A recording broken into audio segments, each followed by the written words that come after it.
વિદ્યાર્થી મિત્રો ચિત્રકળાના ઇતિહાસની શરૂઆત કરીએ તો ભારતીય ચિત્રકળા સરસ મજાનો આ સમયગાળો છે। આપણને ખબર છે સૌ પ્રથમ ભારતમાં ચિત્રકળાના યુગની જ્યારે વાત આવે તો આ સમય હતો પ્રાગ ઐતિહાસિક યુગ અને આ જ પ્રાગ ઐતિહાસિક યુગને આપણે કયા નામથી ઓળખી છીએ તો કે પાષાણ યુગ પણ કહી છીએ, કેમ કે આ સમયની અંદર જે આદિમાનવ હતો એ પાષાણના હથિયારોનો ઉપયોગ કરતો અને આ જ પાષાણ યુગ દરમિયાન આપણને ખબર છે ગુફા આપણને મળી આવે છે ભીમબેટકાની ગુફા અને આ જ ભીમબેટકાની ગુફામાં ઘણા બધા પ્રાગ ઐતિહાસિક યુગના ચિત્રો મળ્યા અને જેને યુનેસ્કો દ્વારા 2003ના વર્ષમાં યુનેસ્કો વિશ્વ વિરાસત જાહેર કરે છે।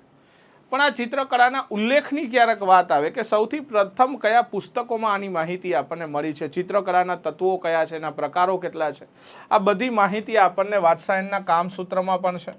એટલે ચિત્રકળાના ઉલ્લેખની બાબત ક્યાં ક્યાં છે, વાત્સાયનના કામસૂત્રની અંદર પણ છે। આ ઉપરાંત સોમદેવનું એક પુસ્તક છે, કોનું? સોમદેવનું। આ પુસ્તકનું નામ છે કથા સરિત સાગર। આ બંને પુસ્તકની અંદર તમને શું જોવા મળે છે તો કે ભારતીય ચિત્રકળાનો ઉલ્લેખ જોવા મળે છે, કામસૂત્ર હોય તો પણ ભલે અને કથા સરિત સાગર હોય તો પણ ભલે। આ બંને પુસ્તક ખૂબ અગત્યના છે આપણા માટે, એટલે એને યાદ રાખીશું। એના પછી આગળ વધીએ તો ચિત્રકળાના તત્વો કયા છે, ચિત્રકળાનો વિકાસ ક્યાં થયો અને ક્ષેત્રીય ચિત્રકળા કઈ કઈ છે, આ તમામ બાબતોને આપણે ચર્ચા કરીશું આજના લેક્ચરમાં। સૌ પ્રથમ ચિત્રકળા હોય આ તત્વો ક્યાં આપેલા છે તો કે કામસૂત્રની અંદર આનો ઉલ્લેખ જોવા મળે છે। કયા પુસ્તકની અંદર? કામસૂત્રમાં।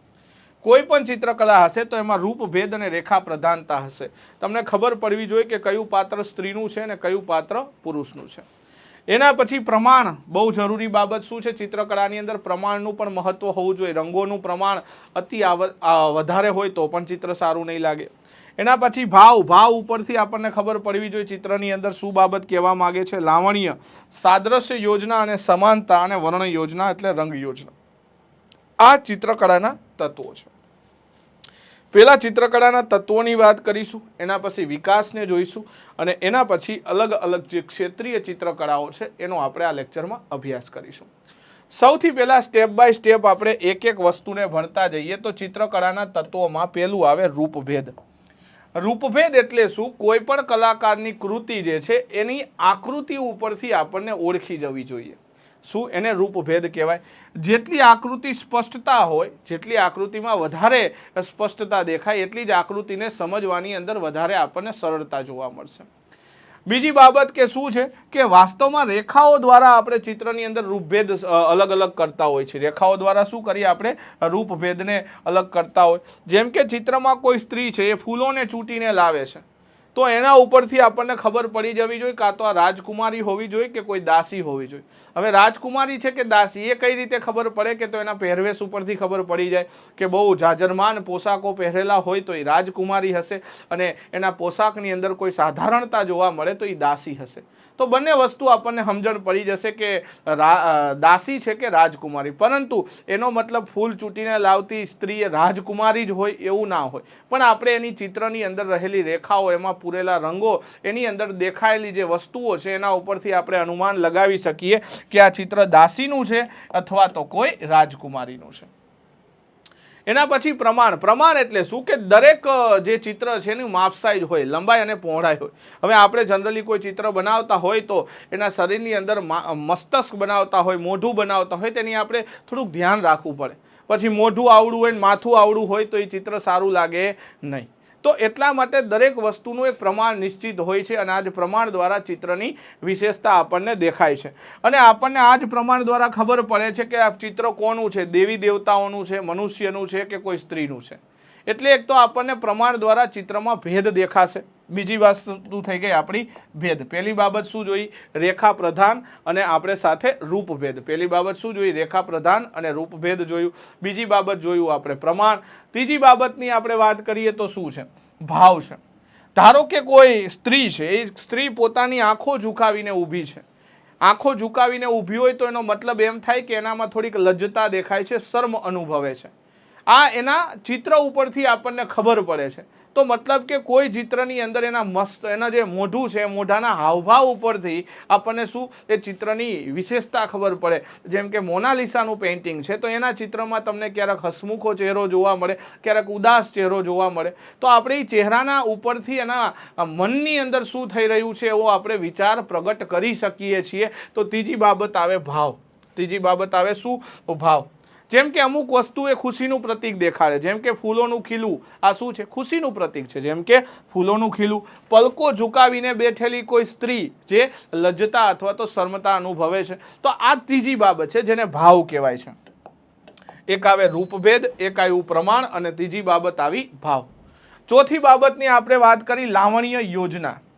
હવે લાવણ્ય યોજના એટલે શું? કે લાવણ્ય જે છે એ બહારનું સૌંદર્ય છે, ભાવ એ આંતરિક સૌંદર્ય છે. ભાવ શું છે? આંતરિક. લજ્જા તમને દેખાય નહીં અને લાવણ્ય એ બહારનું સૌંદર્ય છે. એટલે કે ચિત્રોની અંદર તમને શું દેખાય? તો કે સજીવતા નજર આવે. જેમ કે આ ચિત્ર છે, આને તમે જુઓ તો તમને ખબર પડે કે આ કોઈ ચિત્ર જે છે સુંદર બનેલી નારીનું ચિત્ર છે. તો એની સુંદરતા એની લાવણ્યતા છે. સુંદરતા એની લાવણ્યતા છે. તો ચોથી બાબત આવે લાવણ્ય. જેમ ભાવ અંતરથી હોય, બાહ્ય સૌંદર્ય એટલે લાવણ્ય. બાહ્ય સૌંદર્ય એટલે શું કહેવાય? તો કે લાવણ્ય કહેવાય. એના પછી સાદ્રશ્ય યોજના એટલે શું? કેમ કે કોઈ વસ્તુને દેખાડવા માટે કોઈ વસ્તુનો સહારો લેવામાં આવે. જેમ કે કૃષ્ણ ભગવાન, જો આવી જ રીતે ખાલી હું આવા જ રંગના 2-3 પુરુષ દોરી નાખું તો તમે દરેકને કૃષ્ણ ન કહી શકો. પણ જો માથે મોરપીંછ અને હાથમાં વાંસળી હોય તો સમજી જવાનું કે આ કોનું ચિત્ર છે? કૃષ્ણ ભગવાનનું ચિત્ર છે. તો પાંચમી બાબત આવે સાદ્રશ્ય યોજના. ટૂંકમાં કેટલું આવ્યું? સૌ પ્રથમ આપણે જોયું રૂપભેદ જોયું, એના પછી પ્રમાણ જોયું, એના પછી ભાવ જોયું, એના પછી આપણે ભાવ પછી જોયું એક ચોથી બાબત કઈ હતી? લાવણ્ય યોજના, જેને આપણે બાહ્ય સૌંદર્ય કીધું. શું કીધું? લાવણ્ય યોજના જોયું. અને એના પછી આપણે વાત કરી લાવણ્ય યોજના પછી, અને એ હતું સાદ્રશ્ય યોજના. કઈ હતી? સાદ્રશ્ય યોજના.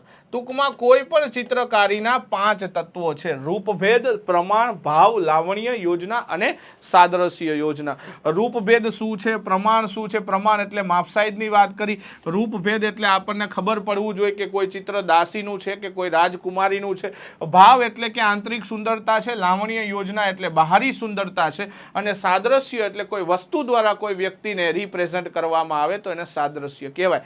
આ બધી જ વસ્તુને આપણે હવે ક્લિયર રાખીશું. તો આટલી વસ્તુ તમને સમજાઈ ગઈ કે કોઈ પણ ચિત્રકારી છે એના 5 તત્વો છે. આનો ઉલ્લેખ સૌ પ્રથમ વાત્સાયનના કામસૂત્રમાં હતો ને જેને દરેકની મતલબ શું છે એ આપણને ક્લિયર છે. ડન. હવે અહીંયા સુધી આગળ વધી. હવે ચિત્રકળાના વિકાસને જોઈએ આપણે. સૌથી પહેલા આપણે વાત કરી ચિત્ર જો વર્ણ યોજના એટલે રંગોનો વિવિધ પ્રકારનો ઉપયોગ છે. હવે એના પછી આપણે વાત કરી ચિત્રકળાનો વિકાસ ક્યાંથી થયો. તો મેં તમને શરૂઆતમાં જ કીધું કે કોઈ પણ ચિત્રકળા છે એનો ઉદ્ભવ આપણે પ્રાગ ઐતિહાસિક યુગથી કરીએ છીએ.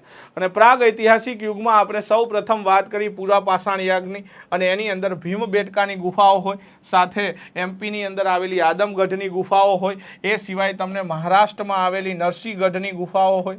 મહારાષ્ટ્રમાં કઈ ગુફાઓ છે? નરસિંહગઢની ગુફાઓ. આ બધી જ ગુફાઓની અંદર તમને શું દેખાય છે? તો કે પ્રાગ ઐતિહાસિક કળાના ચિત્રકળા દેખાય છે.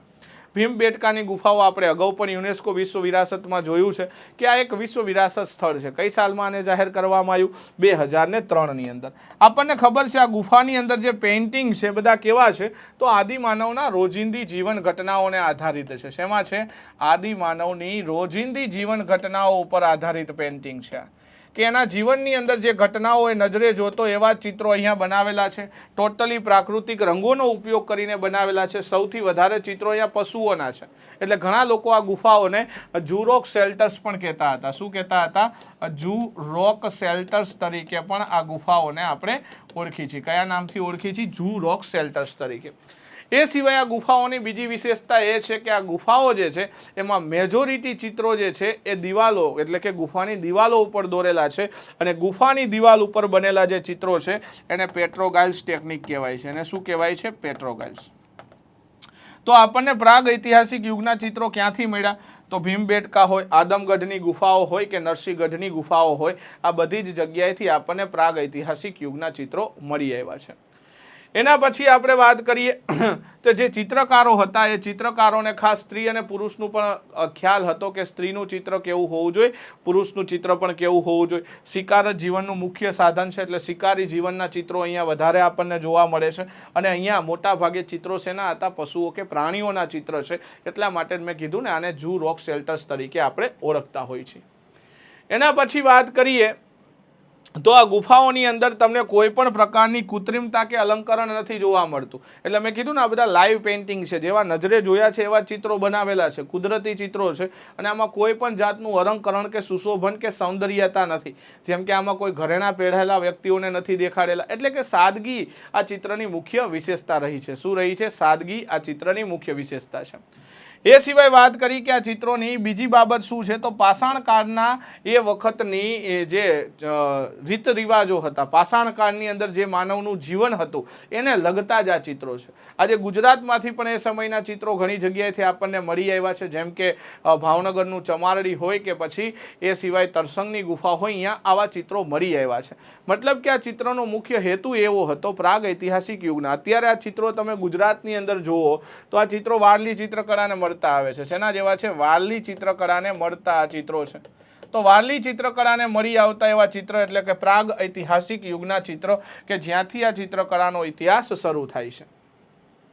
એના પછી આવ્યું હડપ્પા કાળ, સિંધુ ઘાટી સભ્યતા. હવે સિંધુ ઘાટી સભ્યતાની એક બાબત છે કે સિંધુ ઘાટી સભ્યતામાં તમને જે કાંઈ ચિત્રો મળી આવ્યા છે મોટા ભાગના વાસણો ઉપર દોરેલા ચિત્રો છે. સિંધુ ઘાટીના ચિત્રો કેવા છે? વાસણો ઉપર દોરેલા છે. અને આ વાસણો એટલે માટીના વાસણો છે. આ કેવા વાસણો છે? માટીના વાસણો છે, જેને આપણે કયા નામથી ઓળખી છીએ તો આને આપણે મૃદભાંડ કહીએ છીએ. આને શું કહીએ છીએ? મૃદભાંડ તરીકે ઓળખી. તો આ મૃદભાંડ એટલે કે માટીના વાસણો ઉપર ચિત્રો દોરેલા છે. હવે એ સમયના હડપ્પા કાળને હું બે ભાગમાં વહેંચું છું. કેટલા ભાગમાં વહેંચું? બે ભાગમાં. એકને હું કહું છું ઉત્તરી હડપ્પા કાળ કહું છું. એકને શું કહું છું? ઉત્તરી હડપ્પા કાળ. અને બીજો જે કાળ છે ને હું પૂર્વી હડપ્પા કાળ કહું છું. શું કહું છું? પૂર્વ હડપ્પા કાળ કહું છું. એક ઉત્તરી છે અને એક પૂર્વ હડપ્પા કાળ છે. ઉત્તરી હડપ્પા કાળની વિશેષતા શું છે તો કે જે આપણે કહીને ઉત્તરી હડપ્પા કાળ ને પૂર્વ એટલે પહેલાનું અને ઉત્તરી એટલે પછીનું. તો પહેલાના જે સિંધુ ઘાટી સભ્યતાના જે વાસણો છે એમાં તમને કોઈ પણ જાતના ચિત્રો નહોતા. એ ખરબચડા હતા, ઘુસરપાત્રો હતા. એના પછી જે વાસણો મળ્યા છે એના ઉપર ઘણું બધું ચિત્રકામ તમને જોવા મળે છે. અને એ ચિત્રકામમાં કાળા રંગના પાત્રો મળ્યા છે, રાતા ચમકતા રંગના પાત્રો છે. અમુક જગ્યાએ તમને પાત્રો ઉપર ફૂલપાનની ડિઝાઇન જોવા મળે છે. એ સિવાય લોથલમાંથી તમને એક સરસ મજાનું મળ્યું છે. કઈ જગ્યાએથી? લોથલમાંથી. અને આ લોથલમાંથી એક કુંજાનું ચિત્ર મળ્યું છે કે જેમાં તમને પંચતંત્રના શિયાળનું આકૃતિ છે. શેની આકૃતિ છે? પંચતંત્રના શિયાળની આકૃતિ છે. અહીંથી જ એમ કહેવાય કે એક વ્યવસ્થિત ચિત્રકળાના યુગની શરૂઆત થઈ. અત્યાર સુધી જે પ્રાગ ઐતિહાસિક યુગના ચિત્રો હતા એ ચિત્રો ઘણા બધા મળ્યા છે, પરંતુ એ ચિત્રો એટલા બધા વ્યવસ્થિત નથી કે આપણે ઓળખી શકીએ કે આ ચિત્રો કઈ બાબતનું છે. પણ હવે આપણને ચિત્ર વિશે શું ખબર પડે છે. હવે મોહેજો દડોમાંથી એક મુહર મળી આવી જેમાં પશુપતિનાથના અંકિત છે. એ સિવાય લોથલમાંથી એક વાસણ ઉપર પંચતંત્રના શિયાળનું ચિત્ર તમને જોવા મળે. તો એ વખતે પણ ચિત્રકળાનો એક યુગ શરૂઆત. એના પછી આવે બૌદ્ધ ચિત્રકળા. બૌદ્ધ ચિત્રકળાની જ્યારે હું વાત કરું તો બૌદ્ધ ચિત્રકળા આપણને ખબર છે ભગવાન બુદ્ધ સાથે આપણને જોડાયેલી એક ગુફા મળી આવી છે, અજંતાની ગુફા. આ અજંતાની ગુફાને અગાઉ પણ આપણે ભણ્યા છીએ કેમ કે 1983ની અંદર જાહેર થયેલી આ વર્લ્ડ હેરિટેજ સાઇટ છે. મહારાષ્ટ્રની અંદર આવેલી આ ગુફામાં ટોટલ 29 ગુફાઓ હતી અને આમાં 25 ગુફાઓ કેવા છે? વિહાર છે. 4 કેવા છે? ચૈત્ય છે. 25 શું આની અંદરથી મળ્યા છે? આપણને વિહાર મળ્યા છે. અને 4 શું છે? આની અંદર ચૈત્ય છે. 4 શું છે? ચૈત્ય છે. તો 25 વિહાર અને 4 ચૈત્ય આપણને ક્યાંથી મળ્યા છે તો કે આ આપણને અજંતાની ગુફાઓમાંથી મળ્યા છે. આ ગુફાઓ બની છે વાકાટક વંશ દરમિયાન. આ ક્યારે બનેલી છે? વાકાટક વંશ દરમિયાન આ ગુફાઓનું નિર્માણ થયું. અને જેમ્સ એલેક્ઝાન્ડરે જ્યારે 1824-25ના સમયગાળામાં ગુફાઓ શોધી ત્યારે આની અંદર ઘણા બધા ભગવાન બુદ્ધને લગતા પેઇન્ટિંગો મળ્યા છે. કેવા પેઇન્ટિંગો મળ્યા છે ભગવાન બુદ્ધને લગતા? તો ભગવાનના બુદ્ધની જે જાતક કથાઓ છે એના પણ અહીંથી ઘણા બધા પેઇન્ટિંગ આપણને મળેલા છે. આની અંદર સૌથી મહત્વની ગુફા નંબર 1 છે. અને આ જ ગુફા નંબર 1ની અંદર તમને સૌથી પ્રસિદ્ધ ચિત્ર જોવા મળે પદ્મપાણીનું ચિત્ર. શેનું ચિત્ર છે? પદ્મપાણીનું ચિત્ર જોવા મળે છે. ગુફા નંબર 16માં તમે જાઓ. ગુફા નંબર 16ની અંદર તમને મરણાસન રાજકુમારીનું ચિત્ર જોવા મળે. શેનું ચિત્ર છે? મરણાસન રાજકુમારી. આની સાથે તમને ભગવાન બુદ્ધના મહાપરિનિર્વાણનું પણ ચિત્ર અહીંયા મળી આવ્યું છે. કોનું ચિત્ર મળ્યું છે? ભગવાન બુદ્ધના મહાપરિનિર્વાણનું પણ ચિત્ર છે. આ ગુફાઓમાં જે પેઇન્ટિંગ છે ને એ પેઇન્ટિંગ કોના સમયમાં બન્યા છે? તો આ જે ભગવાન બુદ્ધના જે અહીંયા જે ચિત્રો બનેલા છે એ બધા ચિત્રો કુમારગુપ્તના સમયમાં બનેલા છે. એટલે ગુપ્તકાળ દરમિયાન અહીંયા ચિત્રોનું નિર્માણ થયું છે. હવે અજંતાના જે ગુફાઓના ચિત્રો છે એટલે કે બૌદ્ધ ચિત્રકળા છે, આ બધા ફ્રેસ્કો ટેકનિકથી બનેલા છે. આ કઈ ટેકનિકથી બનેલા છે? ફ્રેસ્કો વિધિથી બનેલા છે. હવે ફ્રેસ્કો એટલે શું? તો કે સાહેબ ફ્રેસ્કો એટલે કેવી બાબત કે કોઈ પણ ભીનું પ્લાસ્ટર છે, ધારો કે કોઈ દિવાલ ઉપર પ્લાસ્ટર કરી દેવામાં આવે, ભીનું પ્લાસ્ટર છે ને એના ઉપર સીધું ચિત્ર દોરી દેવામાં આવે તો એને ફ્રેસ્કો ટેકનિક કહેવાય. હવે એ સિવાય એક ટેમ્પરા હોય, ટેમ્પરાની અંદર પ્લાસ્ટરને સુકાયા પછી એના ઉપર ચિત્રકામ કરવામાં આવે તેને ટેમ્પરા કહેવાય છે. તો ફ્રેસ્કો અને ટેમ્પરા શું છે એ આપણને ખબર હોવી જોઈએ. તો ખાસ અહીંયા જે ચિત્રો છે બધા કેવા છે? ફ્રેસ્કો ટેકનિકથી બનેલા ચિત્રો છે. તો અહીંયા ઘણા બધા ચિત્રો છે. ગુફા નંબર 10 ને તો ચિત્રશાળા તરીકે ઓળખાય છે. અજંતાની અંદર શું? ગુફા નંબર 10 ને ચિત્રશાળા તરીકે ઓળખવામાં આવે છે. કયા નામથી ઓળખવામાં આવે? ચિત્રશાળા તરીકે. હવે અહીંયા જે ગુફાઓ છે એ ગુફાઓની છત ઉપર પણ તમને ચિત્રો જોવા મળે. છત ઉપર ભગવાન બુદ્ધની અલગ અલગ મુદ્રાઓમાં બેઠેલા ચિત્રો છે અને એ ચિત્રોને આપણે શું કહીએ છીએ? વિતન ચિત્ર તરીકે ઓળખીએ છીએ. કયા નામથી ઓળખીએ છીએ? વિતન ચિત્ર તરીકે આપણે ઓળખીએ છીએ કે જે ચિત્રો ક્યાં દોરેલા હોય? છત ઉપર દોરેલા હોય અને વિતન ચિત્ર કહેવાય છે. તો આવા બધા ચિત્રો આપણને અહીંથી મળેલા છે. એ ગુફા નંબર 10 નહીં, સોરી 17 ને ચિત્રશાળા કહેવાય છે. કેટલાને કહેવાય છે? 17 ને ચિત્રશાળા તરીકે ઓળખાય છે. ટૂંકમાં અહીંયા જે ચિત્રો મળ્યા છે આપણને અજંતાની ગુફાઓની અંદર, આ તમામ ચિત્રો કેવા છે? તો કે આ તમામ ચિત્રો ભગવાન બુદ્ધ સાથે જોડાયેલા છે. એટલે આને નામ શું આપી દીધું? બૌદ્ધ ચિત્રકળા આપી દીધું છે. એમાં પદ્મપાણીનું ચિત્ર છે કે જેના એક હાથમાં શું છે? કમળ છે. એવું એક ચિત્ર તમને જોવા મળશે. માથે મુગટ ધારણ કરેલો છે, ગળામાં સફેદ મોતીઓની માળા છે. એના પછી તમને આમ થોડીક લયકારી મુદ્રામાં ઉભેલું જોવા મળે છે. તો આ બધી જ વસ્તુ તમને પદ્મપાણીના શિલ્પમાં જોવા મળે.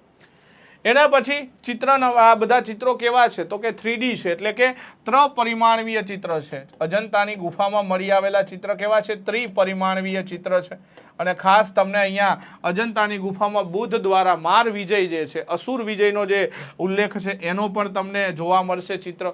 ભગવાન બુદ્ધને ધ્યાનસ્થ મુદ્રામાં બેઠેલા હોય એવો પણ એક ચિત્ર જોવા મળે છે. હવે આ ભગવાન બુદ્ધ જ્યારે ધ્યાનસ્થ મુદ્રામાં હતા, જ્યારે બોધિ વૃક્ષ નીચે બેઠા હતા, ત્યારે ઘણા બધા લોકો એને જ્ઞાન પ્રાપ્ત કરવા માટે એમ કહેતા હેરાન કરતા. એ જ ઘટનાને અસુર વિજય અથવા તો માર વિજયની ઘટના કહેવાય છે. એના પણ ચિત્રો અહીંયા તમને જોવા મળશે. એના પછી ખાસ કરીને અને આ બધી બાધાઓ આવવા છતાં ભગવાન બુદ્ધ પોતે જ્ઞાન પ્રાપ્તિ કરે છે અને એના સાક્ષી બનાવવા માટે પોતાની એક આંગળી ઉપર એમણે પૃથ્વીઓને રાખેલી કે જેને શું કહેવાય છે? ભૂમિ સ્પર્શ મુદ્રા કહેવાય છે. આ મુદ્રાને શું કહેવાય? ભૂમિ સ્પર્શ મુદ્રા કહેવાય છે. અને આમાં ખાસ કરીને કઈ ટેકનિક વાપરેલી? ફ્રેસ્કો ટેકનિકના ચિત્રો વધારે છે. એના પછી આગળ વધીએ તો ફ્રેસ્કો ટેકનિકની વ્યાખ્યા આપેલી છે એ બધી છે. તો અહીંયા તમને બધા જ તત્વો જોવા મળે. જે અગાઉ આપણે ચિત્રકળાના તત્વો જોયા હતા 6 એ 6 તત્વો તમને અહીંયા જોવા મળી જશે. ચાલો એના પછી આપણે બાઘની ગુફાઓની વાત કરીએ. બાઘની ગુફાઓની શોધ ડેન્જરફીલ્ડ નામના વ્યક્તિએ કરેલી. કોણે કરેલી? ડેન્જરફીલ્ડ નામના વ્યક્તિ આ બાઘની ગુફાઓ શોધેલી. અને આ કયા રાજ્યમાં છે? તો કે આ મધ્યપ્રદેશ રાજ્યમાં આવેલી છે. આ ગુફાઓ કયા રાજ્યમાં છે? મધ્યપ્રદેશ રાજ્યમાં છે. અહીંયા તમને ઘણા બધા ચિત્રો જોવા મળે કે જેની અંદર જુલુસ હોય, નૃત્ય, સંગીત, શોકાકોળ યુવતી, આ વિધ્વિમ્ન પશુ પક્ષીઓ, એવા ઘણા બધા તમને ચિત્રો, એટલે કે આ લૌકિક જીવનના ઉદાહરણ છે. આ ગુફા કયા જીવનના ઉદાહરણ ચિત્રો છે? આની અંદર લૌકિક જીવનના ચિત્રો માટે આ બાઘની ગુફાઓ ખાસ જાણીતી છે. કયા ચિત્રો માટે? લૌકિક જીવનના ચિત્રો માટે. એના પછી જૈન ચિત્રકળા. જૈન ચિત્રકળાના અલગ અલગ પ્રકાર હતા. પટ્ટચિત્ર કહેતા, વસ્ત્રચિત્ર અને લેપિયા પણ કહેતા. અને શું કહેતા? લેપિયા અથવા તો લેખિયા પણ કહેવાય છે. એના પછી ભીત ચિત્રકળા હોય, તાર ચિત્ર કે પોથી ચિત્રકળા. એમાં સૌથી પહેલા વાત કરી જો આ પટ્ટચિત્ર. આને આપણે ગુજરાત કલ્ચરમાં વિસ્તારથી ભરીશું, જેને ઓડિયા અથવા તો ઓડિપા અથવા તો ઓડિયા અથવા ટીપણા કહેવાય છે. આને શું કહેવાય છે? ઓડિયા પણ કહેવાતા એક સમયે અને આને ટીપણા પણ કહેવાતા. શું કહેવાતા? ઓડિયા અથવા ટીપણા કહેવાતા. એના પછી તાળ ચિત્રો કે જેને પોથી ચિત્ર કહેવાય છે. આ પોથી ચિત્રો એટલે કે જૈન સાહિત્ય જે છે એ મોટા ભાગે પહેલા પોથીની સ્વરૂપે લખાયું. હવે આ પોથી સ્વરૂપે જે ચિત્ર લખાયું એમાં કાં તો તાડપત્રનો ઉપયોગ હતો અથવા તો ભોજપત્રનો ઉપયોગ હતો. હવે આ પોથીઓમાં જે તૈયાર થયા એ ચિત્રો બધા 2 પરિમાણમાં છે. કેવા છે? 2 પરિમાણની અંદર તમને આ ચિત્રો જોવા મળતા. એનું કારણ શું છે? તો પોથીની અંદર તમે પાછળ જઈને ચિત્ર ન જોઈ શકો, સામેની બાજુથી ચિત્ર દેખાય. હવે સામેની બાજુથી ચિત્ર જુઓ તો એક આંખ આખીને એક આંખ કેવી દેખાય? અડધી દેખાય. એટલે એના આંખનું ચિત્રાંકન છે ને એ આ ચિત્રકળાની મોટી વિશેષતા હતી. કેવું? આમાં જનરલી તમને 1.5 આંખ જ દેખાય. કેવી આંખ દેખાય? 1.5 આંખ જ દેખાય છે. હવે આ ચિત્રકળાની વિશેષતા શું છે? તો કે જે જૈન ચિત્રકળા છે એની મુખ્ય વિશેષતા કે એમાં આંખ કેવી હોય? મોટી હોય. કાન સુધી ફેલાયેલી દર્શાવવામાં આવે. એમ ક્યાં સુધી? કાન સુધી ફેલાયેલી દર્શાવવામાં આવે છે. એની મુખ્ય વિશેષતા છે. એના પછી આગળ વધીએ તો કે એમાં મોટા ભાગે જે પાછળનું બેકગ્રાઉન્ડ હોય એ કેવા રંગનું હોય છે? લાલ રંગનું હોય છે. આંખો લાંબી, બેકગ્રાઉન્ડ લાલ રંગનું હોય છે. મોટા ભાગે ચિત્રની અંદર પીળા રંગોનો ઉપયોગ વધારે હોય છે. એનો હોય છે પીળા રંગો. આ તાડપત્ર છે ને આ તાડના વૃક્ષમાંથી બનાવવામાં આવતું અને આનો સૌથી પહેલો ઉલ્લેખ તમને નિશીથ ચૂર્ણ નામના ગ્રંથમાં જોવા મળે છે. કઈ ગ્રંથમાં જોવા મળે છે? નિશીથ ચૂર્ણ જે ગ્રંથ છે એમાં તમને તાડપત્રનો સૌથી પહેલા ઉલ્લેખ જોવા મળે. એટલે પીળા રંગનો ઉપયોગ આની અંદર વધારે કરવામાં આવે છે. એ સિવાય સોના અને ચાંદીની સહીનો પણ ઉપયોગ કરવામાં આવતો હતો આ જૈન ચિત્રની અંદર. આ સાથે આ સુવર્ણ કમળ અને મુગટ પહેરેલા તમને આ ચિત્રો જોવા મળશે. તો આની મુખ્ય વિશેષતા એક તો આંખો લાંબી બતાવવામાં આવે કાન સુધી. એ સિવાય બેકગ્રાઉન્ડ છે લાલ રંગનું છે. જે કલરોનો ઉપયોગ વધારે પડતો થાય છે એ તમને પીળા રંગનો જોવા મળે છે. તો આ જૈન ચિત્રકળાની વિશેષતા છે. સાથે 2 આયામી ચિત્રો છે. ચિત્રોના સાઇઝ નાના હોવાથી જો આને લઘુ ચિત્ર શૈલી પણ કહેવાય છે. અને શું કહેવાય છે? લઘુ ચિત્ર શૈલી પણ કહેવાય છે. ખાસ જૈન ધર્મના એક પ્રખ્યાત આચાર્ય થયા જેનું નામ હતું કલ્કાચાર્ય. નામ શું છે? કલ્કાચાર્ય. એ કલ્કાચાર્યએ ઘણા બધા આવા પોથી ચિત્રો બનાવ્યા છે. તો એ પોથી ચિત્રો ખાસ જૈન ધર્મની પોતાની આગવી ચિત્રકળા કહી શકાય. કલ્પસૂત્ર હોય, રતિ રહસ્ય હોય, આર્ય મંજુલ શ્રી મૂળ કલ્પ હોય, આવા ઘણી બધી પોથીઓ છે જેની અંદર તમને આ ચિત્રો જોવા મળે છે. ચિત્રની અંદર જે ચહેરાનો ભાવ છે હાવભાવ કોઈ નથી દેખાવામાં આવતો. હાવભાવ કેવો હોય છે? શૂન્ય હોય છે. એ સિવાય તમને આની અંદર ઘણી બધી આકૃતિઓ હોય અને આકૃતિ એના ઉપરથી કથાઓ લખવામાં આવતી. પહેલાના સમયની અંદર આવા જ તમને જે કપડાઓ ઉપર ચિત્રો દોરે કે કાગળ ઉપર દોરેલા ચિત્રો લઈને લોકો ગામોગામ ફરતા. ખાસ કરીને બ્રાહ્મણો અને ગોર એ લોકોને કથા કહેતા હતા. તો આના ઉપરથી કથાઓ પણ કહેવામાં આવતી હતી. તો ખાસ આને પોથી ચિત્ર પણ કહેવાય છે, લઘુ ચિત્ર પણ કહેવાય છે. જૈન ધર્મ સાથે જોડાયેલું હોવાથી આને જૈન ચિત્ર શૈલી પણ કહેવામાં આવતી હોય છે. આની અંદર તમને ખાલી જૈન તીર્થંકરો નહીં પણ તેની અંદર ચક્રેશ્વરી દેવીના પણ અંકન તમને જોવા મળે છે. એ સિવાય આ ચિત્ર સાચા અર્થમાં તો લોકકલાના રૂપની અંદર તમને જોવા મળશે. અને રાજ દરબારના વિલેસી વાતાવરણથી મુક્ત જોવા મળે છે. બૌદ્ધ ચિત્રકળા અને જૈન ચિત્રકળાની આ મુખ્ય વિશેષતા એ હતી કોઈ રાજ્ય દરબારમાં પાંગરેલી ચિત્રકલાની સંસ્કૃતિ નથી પણ આ લોકોથી મુક્ત વિચારધારા આધારે તૈયાર થયેલી ચિત્ર છે. તો પ્રાગ ઐતિહાસિક યુગ, એના પછી બૌદ્ધ ચિત્રકળા અને એના પછી આવ્યું જૈન ચિત્રકળા. હવે આપણે વાત કરીએ મુઘલ ચિત્રકળાની. મુઘલ ચિત્રકળાની વિશેષતા એ છે કે આ ચિત્રકળામાં ખાસ રાજસી ઠાઠ જોવા મળે. મુઘલોની પોતાની સર્વોપરિતા દેખાડવામાં આવે છે.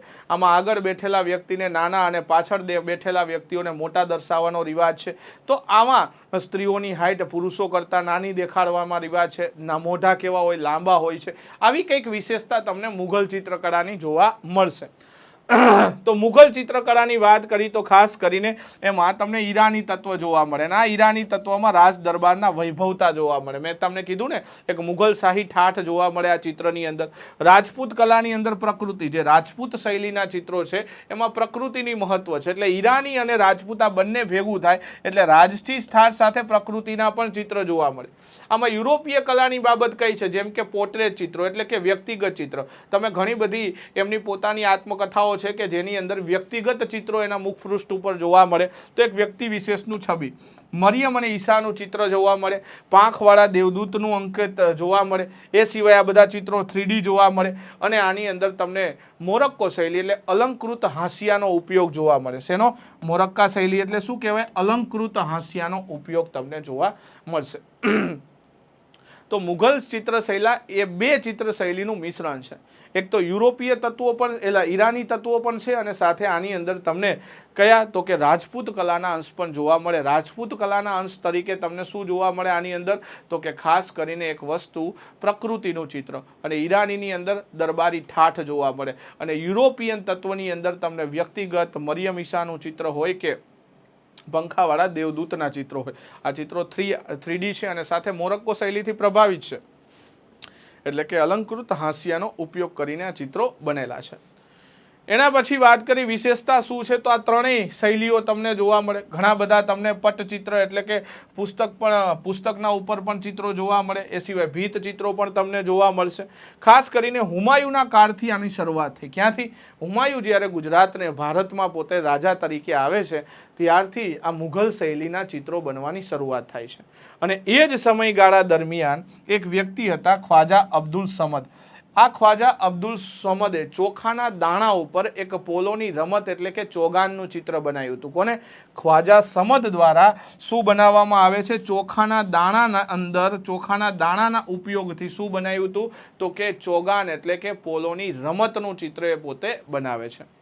એના પછી હુમાયુથી આગળ વધી તો અકબરના સમયમાં મુઘલ ચિત્રકળાનો પર્યાપ્ત વિકાસ થાય છે કે એના દરબારમાં ઘણા બધા સારા ચિત્રકારો હતા, જેમ કે અબુ ફઝલ દ્વારા. કોના દ્વારા? અબુલ ફઝલ દ્વારા જે પુસ્તક લખવામાં આવ્યું આઈની અકબરી, એમાં ઘણા બધા ચિત્રકારોના નામ લખેલા છે. ઇવન આ પુસ્તકની અંદર પણ તમને 100થી વધારે ચિત્રો જોવા મળે છે. તો ખાસ અકબર પોતે એવું માને છે કે ચિત્ર શું છે તો કે ઈશ્વરને જાણવાનું એક સાધન છે. ચિત્ર શું છે તો કે ઈશ્વરને જાણવાનું એક સાધન છે, એવું પોતે અકબર માને છે. એટલા માટે એના સમયમાં ખૂબ વિકાસ થાય છે. પછી જહાંગીર આવ્યો, એના સમયમાં તો આપણને ખબર છે કે ચિત્રકળાનો એક સુવર્ણ યુગ આવ્યો, કેમ કે એ વખતે ખૂબ સારું ચિત્ર લખાયા છે.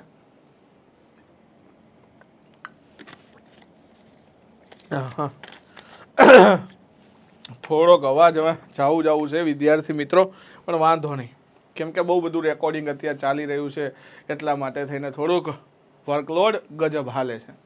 તો અહીંયા તમે વાત કરી તો અકબરના સમયની અંદર પહેલાં આપણે ફઝલ દ્વારા જે ચિત્ર બનાવ્યું ચોખાના દાણાનો ઉપયોગ કરી એ હુમાયુના સમયમાં. અકબરની જે સમયમાં અબુ ફઝલે આવીને અકબરી લખ્યું તો એમાં ઘણા બધા ચિત્રકારોને અને સાથે એમાં ચિત્રનો પણ ઉલ્લેખ જોવા મળે છે. અને પોતે એવું માને છે કે કોઈ પણ ચિત્રકાર ગમે એટલું સારું ચિત્ર ભલે બનાવે પણ એમાં ક્યારેય પ્રાણ ન પૂરી શકે. એ પોતાની વિચેતતા, એટલે એ એવું માને છે કે ઈશ્વર સુધી પહોંચવાનો રસ્તો શું હતો? ચિત્ર હતો. આ સૃષ્ટિનું નિર્માણ કર્યું છે, જીવ ભર્યું છે, એ કોણ છે? કુદરત છે. એટલે ચિત્રકળાના જ્ઞાનને વધારવા માટે પહેલા ઈશ્વરને સમજવા જરૂરી છે. આવું માનનાર વ્યક્તિ કોણ છે તો કે અકબર હતો. એના પછી એનો દીકરો જહાંગીર આવ્યો, તો જહાંગીરના સમયમાં પોતે સારો ચિત્રકાર છે, એટલે ચિત્રકળાનો ખૂબ વિકાસ થાય છે. આ રીતે એમ કહેવાય કે અકબરે મુઘલ ચિત્રકળાને એક દાર્શનિક વિચારધારા આપે છે અને સાથે મનોરંજનનું પણ સાધન માનતો હતો. અને ચિત્રકળામાં ઈરાની તત્વો પણ જોવા મળે. ઈરાની તત્વો એટલે મેં કીધું કે રાજસી ઠાઠ જોવા મળશે, દરબારી ઠાઠ જોવા મળે છે. દરબારી ઠાઠ આની અંદર જોવા મળશે.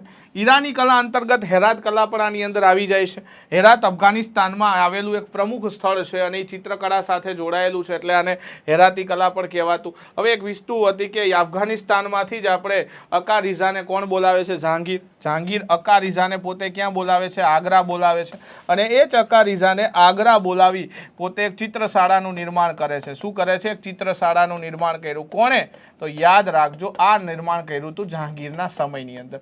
તો હુમાયુ પછી અકબર, અકબર પછી જહાંગીર. આમ સતત એમ કહેવાય છે ચિત્રકળાનો વિકાસ થતો જાય છે.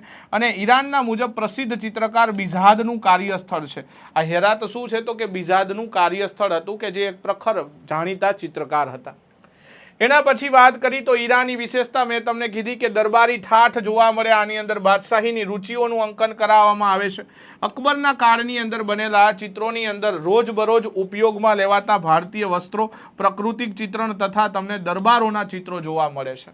તો અકબરના સમયમાં 3 પ્રકારના ચિત્રો જોવા મળ્યા. એમાં એક તો ખાસ ઈરાની તત્વવાળા રાજસી દરબારના ઠાઠ, એની સિવાય પ્રકૃતિ ચિત્ર કે જે રાજપૂત ચિત્ર શૈલી દર્શાવે છે, અને એના પછી તમને ઘણા બધા ભારતીય વસ્ત્રો આધારિત ચિત્રો પણ જોવા મળે છે. એના પછી વાત કરી કે અકબરની જે ચિત્રકળા છે એમાં તમને યુરોપિયન ચિત્રકળાનો પણ પ્રભાવ જોવા મળે, જેમ કે વ્યક્તિ વિશેષનું ચિત્ર, મેં તમને કીધું પંખાવાળા દેવદૂતનું ચિત્ર, અને આલોચના અને વ્યંગતા વિષયને ચિત્રિત કરવું. આ બંને ત્રણેય વસ્તુ છે યુરોપિયન વાસ્તુકળાની, યુરોપિયન ચિત્રકળાના ઉદાહરણો છે, અને એ પણ તમને અકબરના ચિત્રોમાં જોવા મળશે. ટૂંકમાં અકબરના ચિત્રો આપણે પહેલેથી જ જોયું કે મુઘલ ચિત્રકળા છે એ ત્રણ ચિત્રકળાનો સમન્વય કહી શકાય છે. એના પછી આગળ વધી, ચિત્રો ત્રણ આયામી છે, એના સિવાય ફોર સાઇટનિંગ ટેકનિકનો ઉપયોગ કરવામાં આવતો, ચિત્રોમાં સુંદર મરોડદાર શબ્દનું અંકન કરવામાં આવતું, કિલ્લાઓ અને તહેવારોના ચિત્રણ ઉપર વધારે ભાર મૂકવામાં આવ્યો, અને આ જ મુઘલ ચિત્ર શૈલીમાં સ્થાનીય કલાનો પ્રભાવ પડતા કેટલીક નવી ચિત્ર શૈલીનો પણ પાછળ જતા જન્મ થાય છે, જેને આપણે ક્ષેત્રીય ચિત્ર શૈલી કહી છીએ. એના પછી આપણે અકબરના સમયની અંદર જાણીતા પ્રસિદ્ધ ચિત્રકારોની વાત કરી તો જસવંત અને બસાવન. ઘણી જગ્યાએ જસવંત લખેલું હોય છે, તો જસવંત અને બસાવન છે એ સમયના પ્રમુખ ચિત્ર છે. હવે જસવંતે ખાસ કરીને રજબનામા નામનું ચિત્ર દોર્યું છે, જે મહાભારતના પાંડુલિપિ ચિત્રણ છે. એના પછી બસાવન વ્યંગચિત્રનો જાણકાર છે. એના સમયની અંદર મજનુ જે છે એ મજનુને કૃષ્કાય ઘોડાની સાથે નિર્જન ક્ષેત્રની અંદર ભટકતો એને બતાવ્યો છે. તો આવા ઘણા બધા ચિત્રોની આપણે વાત કરી, તો એ ચિત્રો કોના સમયમાં બને છે, તો કે અકબરના સમયમાં બન્યા. અને અકબરના સમયમાં બે મોટા ચિત્રકારો હતા, જસવંત અને બસાવન.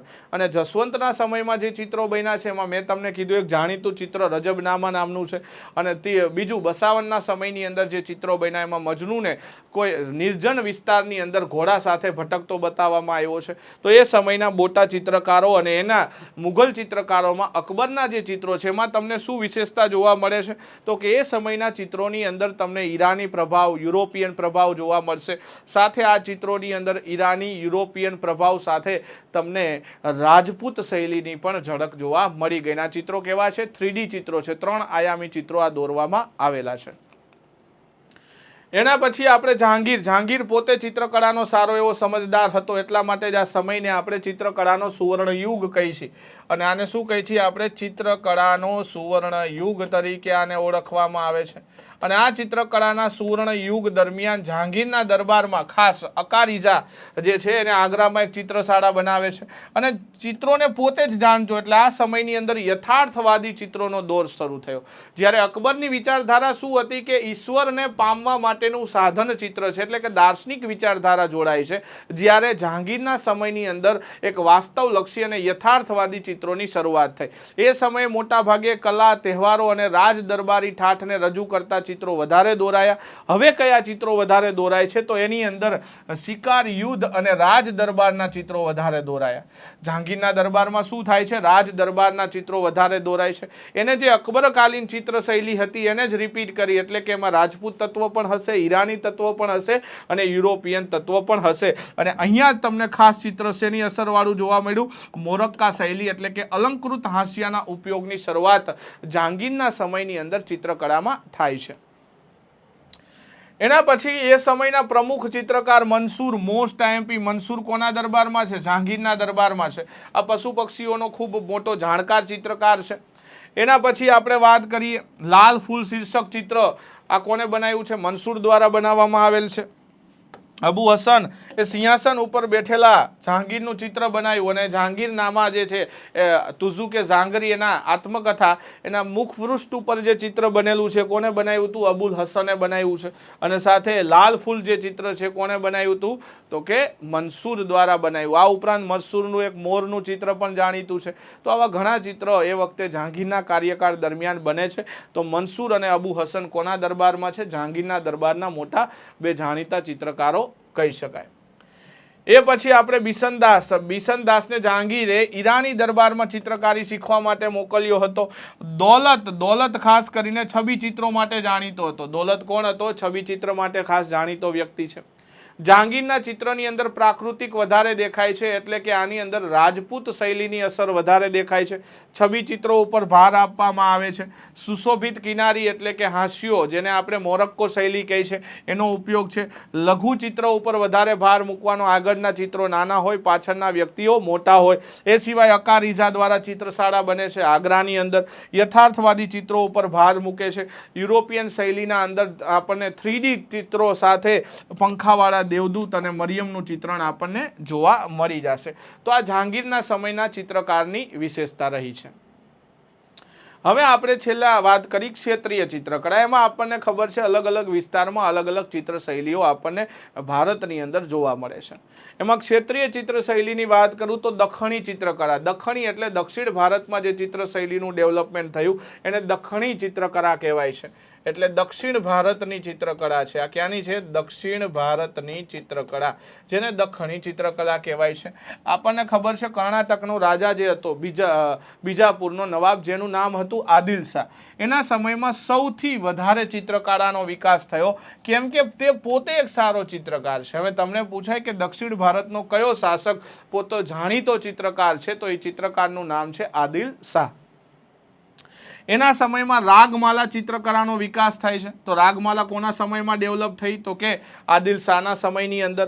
એના સમયમાં મોટા ભાગે વિભિન્ન ઋતુઓના દ્વારા ભાવોને દર્શાવવાના ચિત્રની શરૂઆત થઈ. અલગ અલગ ઋતુઓ દ્વારા અલગ અલગ ચિત્રના ભાવોને રજૂ કરવા માટે આ ચિત્રો બને છે, જેને રાગમાલા ચિત્રકામ કહેવાય છે. ચિત્રકારોએ આભૂષણોનું અત્યાધિક ચિત્રણ કર્યું છે, વિશેષ કરીને ગળા અને ગળાની અંદર હારનું ચિત્રણ. ખાસ કરીને જે આદિલ શાહના ચિત્રો છે એની વિશેષતા શું છે? તો ગળાની અંદર હાર એટલે કે આભૂષણોની વિશેષતા વધારે છે. બીજી બાબત કે આની અંદર તમને રાગમાલા ચિત્રની અસર જોવા મળે, એટલે કે વિવિધ ઋતુઓ દ્વારા મનુષ્યના ભાવને રજૂ કરવાની એક આ ચિત્ર શૈલીની શરૂઆત થાય છે બીજાપુરના શાસકના સમયમાં, જેને દખણી ચિત્રકલા કહેવાય છે. એના પછી રાજપૂતાના શૈલી એટલે કે રાજસ્થાનની અંદર રાજપૂતાના શૈલીનો વિકાસ થયો. હવે રાજસ્થાનના રાજપૂતા શૈલીની એક વિશેષતા શું રહી હતી કે પ્રાકૃતિક ચિત્રો ઉપર ભાર આપવાનો છે, એટલે કુદરતી ચિત્રો ઉપર વધારે ભાર આપવાનો હતો, જેમાં તમને પ્રકૃતિનું ચિત્રણ હોય, ગીત ગાતા પક્ષી, ઉછળતા કૂદતા હરણાઓના ચિત્રો હોય, આ વધારે જોવા મળે. આ સિવાય તમને કાળા વાદળો જોવા મળે, વીજળીના ચમકારા સાથે પૂરના દ્રશ્યોનું અંકન સાથે શિકારના ચિત્રો જોવા મળે. આ સિવાય ઘણા તમને કૃષ્ણ ભક્તિના પણ ચિત્રો જોવા મળે. એમાં નાયક નાયિકાના ચિત્ર હોય, ગ્રામીણ અને પૌરાણિક જીવનની કથાઓ હોય. આ બધા જ ચિત્રો તમને રાજપૂત શૈલીની અંદર જોવા મળે છે. એટલે રાજપૂત શૈલીની ચિત્રકારી હતી એની વિષય વસ્તુ મુખ્ય શું હતી? એક તો પ્રાકૃતિક ચિત્રો હતા, એક શિકારી જીવનના ચિત્રો હતા. એના પછી ત્રીજું આપણે જોઈએ તો એની સાથે ખાસ તો ગ્રામીણ લોકજીવનના ચિત્રો છે, પૌરાણિક બાબતોના ચિત્રો છે. આવા પ્રકારના ચિત્રો મોટા ભાગે રાજપૂત શૈલીના ચિત્રોમાં વિષય તરીકે આપણને જોવા મળે છે. એના પછી વાત કરી તો રાજસ્થાની શૈલીની અંદર ખાસ જેમ કે કેશવદાસ દ્વારા એક ગ્રંથ લખાયો છે રસિક પ્રિય, જેમાં નાયક નાયિકાના પ્રેમની કથાને ચિત્રકારો દ્વારા ચિત્ર મારફતે દર્શાવવાનો પ્રયત્ન કરેલો. આ જ સિવાય દીપક રાગનું ચિત્રણ કરતા ચિત્રો પણ જોવા મળશે. જલતા પ્રજ્વલિત દીપકની રચના કરી તથા મેઘરાજનું ચિત્રણ કરવા માટે વર્ષા ઋતુનું અંકન કર્યું છે. તો આવી રીતે ઋતુઓના મારફતે કોઈ ભાવને રજાવવા માટે અથવા તો તમને અલગ અલગ બાબતોના ચિત્ર તમને અહીંયા જોવા મળે છે રાજપૂત શૈલીની અંદર. જ્યાં કૃષ્ણ ભક્તિના ચિત્રો હોય ત્યાં રાધા કૃષ્ણનું અંકન થયું છે. સાથે એની અંદર તમને અલગ અલગ જગ્યાએ મુરહા ગોવાળાનું પણ અંકન જોવા મળે. સાથે ગ્રામીણ જીવનને પણ દર્શાવવામાં આવે. ધાર્મિક નાયકનું માનવીયકરણ અને માનવીનું સામાન્યકરણ અથવા તો કૃષ્ણને એક સામાન્ય માનવના રૂપમાં દર્શાવવામાં આવે છે. તો એ ચિત્ર તમને અહીંયા જોવા મળે રાજપૂત શૈલીની અંદર. તો આ બધી જ બાબતો જે છે અને એ વખતે એમ કહેવાય કે કોઈ જાતિ ભેદ કે જાતિ પ્રથા પણ ચિત્રોમાં નથી જોવા મળતી. એટલે જ ગોવાળો અને બઢઈ જે છે આ બધાયનું તમને શું જોવા મળે છે? તો કે ચિત્રાંકન જોવા મળે છે. તો એ બધી જ બાબત તમને રાજકીય ચિત્રકલાનું શું જોવા મળે છે? તો કે એની વિશેષતા ખાસ આપણને જોવા મળે છે. તો રાજપૂત ચિત્ર શૈલીની ખાસ એ જ વિશેષતા છે ને, આમાં રાધા કૃષ્ણનું અંકન સાથે ગોવાળોનું અંકન કરેલું હોય. હવે રાધા કૃષ્ણના અંકન દ્વારા એવું દર્શાવવામાં આવે કે કૃષ્ણ ભગવાનને એક સામાન્ય માનવીના રૂપમાં દર્શાવવામાં આવે છે. સાથે આ ચિત્રકળા એની સામાન્ય બાબતો એટલે કે કુલીનતાનું પણ ખંડન કરે છે. એ વખતે સમાજમાં કોઈ જાત ભેદનો તિરસ્કાર કરે છે. એટલે કે આની અંદર તમને ગોવાળોના પણ ચિત્ર જોવા મળે અને સાથે તમને બઢઈ સમુદાયના પણ ચિત્રો જોવા મળે છે. એના પછી અલગ અલગ પ્રકારની ચિત્ર શૈલીઓની વાત કરી. જેમ કે એક છે મેવાડ શૈલી. આ રાજસ્થાનની સૌથી પ્રાચીન શૈલી છે. મોટા ભાગે આ ચિત્રો કેને લગતા છે? કૃષ્ણ ભક્તિ અને વૈષ્ણવવાદ સાથે જોડાયેલા છે, જેની અંદર તમને લોક સંસ્કૃતિ, નૃત્ય અને સંગીત અને સાથે મેવાડનું નાસરુદ્દીન ઘરાના છે એ આ ચિત્ર શૈલીનું સંરક્ષણ છે. તો પહેલી ચિત્ર શૈલી છે એટલે કે મેવાડ ચિત્ર શૈલી. અને મેવાડ ચિત્ર શૈલીની વિશેષતા શું છે? તો કે આ શૈલીની મુખ્ય વિશેષતા એ રહી છે કે આની અંદર તમને કૃષ્ણ ભક્તિના ચિત્રો જોવા મળે, સાથે લોક સંસ્કૃતિને એની સાથે વણી લેવામાં આવતી. રાજસ્થાનનું જે મેવાડનું નાસરુદ્દીન ઘરાના છે એની પ્રમુખ સંરક્ષણકર્તા માનવામાં આવે છે. એના પછી સાહેબદીનના સમયની અંદર સાહિત્ય લખાણ જેવા કે રસિકપ્રિય રામાયણ, ભાગવત પુરાણ, આ બધા ઉપર આ મુખ્ય બાબતો છે કે આ ચિત્રની શું હોય, વિષય વસ્તુ હોય. તો રામાયણ અને ભાગવત પુરાણ ઉપરના ચિત્રો પણ વધારે તમને જોવા મળે. તમાશા એ કઈ શૈલીનું જાણીતું ચિત્ર છે? મેવાડ શૈલીનું જાણીતું ચિત્ર માનવામાં આવે છે. તો તમાશા એ મેવાડ શૈલી છે. મેવાડ શૈલી રાજસ્થાનની સૌથી પ્રાચીનતમ શૈલી છે અને સાથે નાસરુદ્દીન ઘરાના જે છે આ શૈલી સાથે જોડાયેલું ઘરાના છે.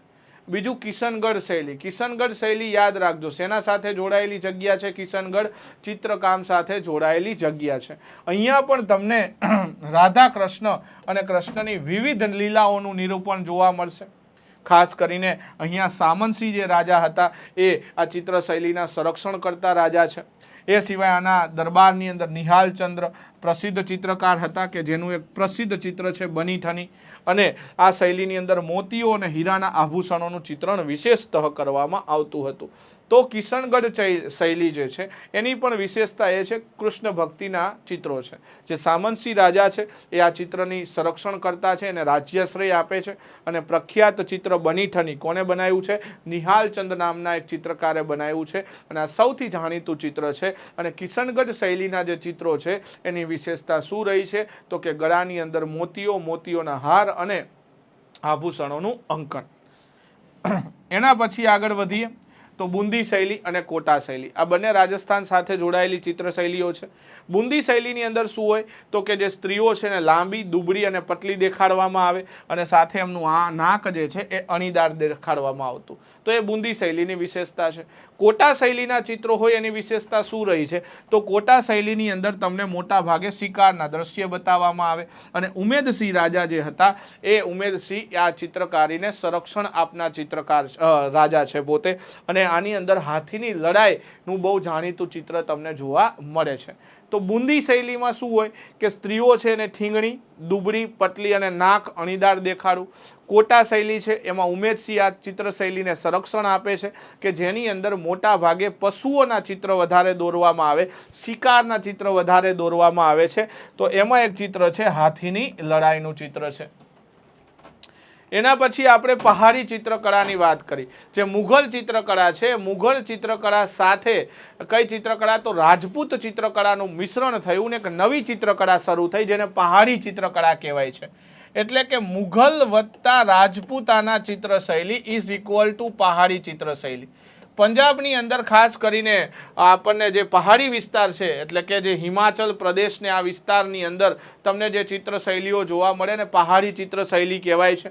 વાસ્તવમાં નાદિર શાહ અને અહમદ શાહ અબ્દાલીના આક્રમણ પછી મુઘલ અને રાજપૂત કલાકારો જે હતા એ બધા ક્યાં જતા રહ્યા? પહાડોની અંદર પોતે આશ્રય લે છે. અને એ સમયે આ જ પહાડી ચિત્ર શૈલીમાં કાંગડા, બસોલી આ અગત્યના કેન્દ્રો બને છે. ને આ ચિત્ર શૈલીનું નામ એટલે તો બસોલી શૈલી અથવા તો એને કાંગડા શૈલી પણ કહેવાય છે. કેમ કે પહાડની અંદર કુલુ કાંગડાની ખીણો છે એટલે કાંગડા અને બસોલીની અંદર આ ખાસ ચિત્રકારોની શરૂઆત થાય છે. આ ચિત્ર શૈલી શું હોય છે? તો આ ચિત્ર શૈલીની વિશેષતા એ છે, મેં તમને અગાઉ કીધું, નાદિર શાહ અને અહમદ શાહ અબ્દાલી. અહમદ શાહ અબ્દાલી આપણને ખબર, પાણીપતનું ત્રીજું યુદ્ધ અને સાથે 1539માં નાદિર શાહનું આક્રમણ. આ બંનેના લીધે જે રાજપૂત કલાકારો અને જે મુઘલ કલાકારો હતા એ બધા ક્યાં જતા રહ્યા? પહાડોની અંદર. એમાં બે સ્થળ પસંદ કર્યા, કાંગડા અને બસોલી. અને એની સમયમાં આ બંને કેન્દ્રો ચિત્રકળાના અગત્યના કેન્દ્રો બની જાય છે. એમાં જ એક ચિત્ર શૈલી આવે કાંગડા. કાંગડા રજવાડાના મહારાજ સંસારચંદના સમયની અંદર, કયા રાજા હતા? સંસારચંદ. એના સમયની અંદર આ ચિત્રકલાનો પર્યાપ્ત વિકાસ થાય છે. મૂળ આની અંદર શું રહેલું છે? રાજપૂત ચિત્રકળા રહેલી છે. મૂળ શું રહેલું છે? રાજપૂત ચિત્રકળા. ચિત્રોમાં પ્રમુખ રૂપથી પૌરાણિક કથાઓનું અંકન વધારે છે. નાયક નાયિકાનું અંકન વધારે છે. મુખ્ય રૂપથી સ્ત્રી આકૃતિઓમાં પ્રભાવશાળી છે. એની આંખો ધનુષાકાર છે અને પ્રાકૃતિક દ્રશ્યમાં રંગબેરંગી ફૂલ, પહાડો, સિંહ અને હાથીનું અંકન જોવા મળે. ટૂંકમાં જે કાંગડા શૈલી છે, આ કાંગડા શૈલીની વિશેષતા શું છે? એક તો આના ચિત્રો પૌરાણિક કથાઓ ઉપર આધારિત હશે અને સાથે નાયક નાયિકાની કથાઓ ઉપર આધારિત આ પેઇન્ટિંગો છે. હવે જે નાયક નાયિકાની કથાઓ ઉપર આધારિત પેઇન્ટિંગો છે, એમાં સ્ત્રીની જે આંખો છે એની આંખો ધનુષાકાર દર્શાવવામાં આવે અને સાથે પ્રાકૃતિક દ્રશ્યની અંદર પહાડ દર્શાવવામાં આવે, સિંહ બતાવવામાં આવે, હાથી દર્શાવવામાં આવે. એ બધું કાંગડા શૈલીની વિશેષતા રહી અને સંસારચંદ જે એ સમયના રાજા હતા એને આ ચિત્ર શૈલીને પોતે રાજ્ય રક્ષણ આપેલું હતું. એના પછી બસોલી શૈલી. આ બસોલી ખાસ કરીને જમ્મુ અંદર આવેલું છે અને આ પહાડી ચિત્રકળાનું અગત્યનું કેન્દ્ર છે, એટલે ઘણા લોકો પહાડી શૈલીને બસોલી શૈલી પણ કહેતા હતા. શું કહેતા? બસોલી શૈલી. કૃપાલસિંહના સમયમાં આનો વિકાસ થયો. કયા રાજાના સમયમાં? કૃપાલસિંહ. હવે આની અંદર ઘણા બધા લઘુ ચિત્રો બને છે, એટલે કેવા? નાના ચિત્રો, જેમ કે ભાગવત પુરાણ હોય, ગીત ગોવિંદ હોય, આ બધી જ કથાઓના ચિત્રો એમ કહેવાય કે લઘુ ચિત્રો કહી શકાય. આ બસોલી શૈલીના ઉદાહરણો છે. આ શૈલીમાં હસ્તમુદ્રાઓનું આકર્ષક ચિત્ર જોવા મળે છે અને સાથે નેત્ર ચિત્રણ પણ અત્યંત આકર્ષણ હોય છે. તો હસ્તમુદ્રાઓ અને આંખોની વિશેષતાવાળું એક ચિત્ર શૈલી એટલે બસોલી શૈલી. અને જમ્મુની અંદર વિકાસ પામેલી આ ચિત્ર શૈલી કયા રાજાએ વિકાસ કરે છે? તો કે કૃપાલસિંહ નામના રાજા હતા. એમના સમયમાં ચિત્રકળાનો પર્યાપ્ત વિકાસ થાય છે. એના પછી કાંગડા શૈલીની તુલનામાં અહીં આ બંનેમાં ફરક શું છે? તો કાંગડા કરતાં અહીંયા ચિત્ર વધારે રંગીન જોવા મળે છે. બીજું, પ્રમુખ ચિત્રકાર દેવીદાસ જે છે એના દ્વારા રાધા કૃષ્ણનું ચિત્ર બનાવવામાં આવ્યું છે અને ખાસ કરીને અહીંયા તમને માલવા ચિત્રકલાનો પણ પ્રભાવ જોવા મળે છે. તો બસોલી શૈલી એટલે કે પહાડોની અંદર જાણીતી એક અગત્યની શૈલી છે. એના પછી પટના ચિત્રકળા અથવા તો કંપની ચિત્ર શૈલી એટલે કે ઈસ્ટ ઇન્ડિયા કંપનીનું જ્યારે ભારતમાં શાસન આવ્યું તો પટના જે છે એ ચિત્રકારીનું અગત્યનું કેન્દ્ર બને છે. એટલા માટે આ શૈલીને પટના ચિત્ર શૈલી પણ કહેવાય છે. હવે વાત કરીએ તો આ ચિત્ર શૈલીમાં ખાસ કરીને 18મી અને 20મી સદીની અંદર આ ચિત્રકળાનો વિકાસ થાય છે. આ શૈલીના કલાકાર યુરોપિયન, મુઘલ અને પહાડી કલાના તત્વોથી પરિચિત હતા. એટલે કે તમે જોયું કે અગાઉ આપણે પહાડી ચિત્ર શૈલીઓ જોઈ લીધી, રાજપૂતાના ચિત્ર શૈલી જોઈ લીધી, મુઘલ ચિત્ર શૈલી જોઈ લીધી. તો હવેના જે ચિત્રકારો છે એ બધા આ ત્રણેય ચિત્ર શૈલીઓને સારી રીતે જાણે છે. એટલે કે કંપનીના ચિત્રોમાં તમને આ બધી જ ચિત્ર શૈલીની અસર જોવા મળે. એના પછી આપણે વાત કરીએ આ કૈલાસ શૈલી. કોઈ પણ, કેમ કે વખતે રાજાશાહીનું અસ્તિત્વ નથી એટલે રાજ્યાશ્રય મળતો નથી, છતાં ખૂબ વિકાસ થાય છે અને ખાસ કરીને આના સંરક્ષણ એ વખતના એના ખરીદદાર કોણ હતા? કે વ્યાપારી વર્ગ હતો, જે પૈસાદાર વર્ગ હતો એ જ આ ચિત્રોને ખરીદતા. તો એને જ આપણે એના સંરક્ષણ માની શકીએ. અને ઘણા બધા બ્રિટિશ પ્રજા હતી એ પણ કલાપ્રેમીઓ હતા. પટના શૈલીના ચિત્રો કાગળ અને હાથી દાંતની સામગ્રી ઉપર બનાવવામાં આવતા. એ ખાસ કરીને એક પ્રકારની લોકકલા હતી. તો પટના ચિત્રકળા એ વખતે ખૂબ જ જાણીતી ચિત્રકળા છે. એમાં જે ચિત્ર બનેલા શ્રમિક વર્ગના ચિત્રો હોય, શિલ્પકારોના ચિત્રો હોય, બજારના ચિત્રો હોય, જેમ કે માછલીની દુકાન હોય, મીઠાઈની દુકાન હોય, તહેવારોના ચિત્ર હોય, શાળાના ચિત્ર હોય, સ્મશાનોના ચિત્ર હોય, આ બધી વાસ્તવદર્શી ચિત્રોને અહીંયા પટના ચિત્ર શૈલીમાં સ્થાન મળે છે.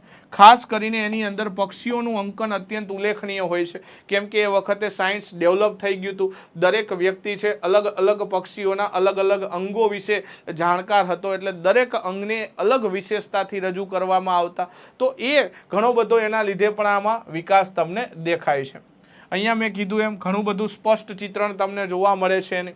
પટના કલાના પ્રમુખ ચિત્રકાર તરીકે મહાદેવલાલ છે કે જેમણે રાગીની ગાંધારી નામનું ચિત્ર બનાવ્યું. યમુના પ્રસાદ દ્વારા બેગમોની શરાબખોરીનું ચિત્ર બનાવવામાં આવે છે.